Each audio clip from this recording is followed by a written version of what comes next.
نابالغ کی امامت کا مسئلہ، نابالغ شخص تراویح پڑھائے یہ جائز نہیں، امام کا بالغ ہونا ضروری ہے۔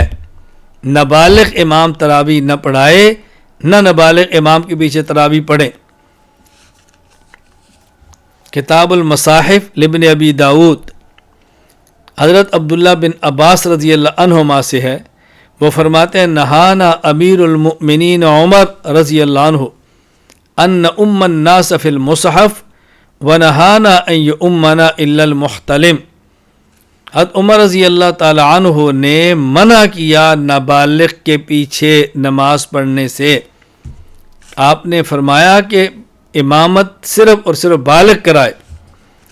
اسی طرح نیل الاوتار للشوکانی میں ہے، عبداللہ بن مسعود رضی اللہ تعالی عنہ سے، فرمایا لا یؤم الغلام حتی تجب علیہ الحدود، کہ امامت اس وقت بچہ کرائے جب وہ بالغ ہو جائے، جب اس پر حد لگائی جا سکے، یعنی بالغ ہو۔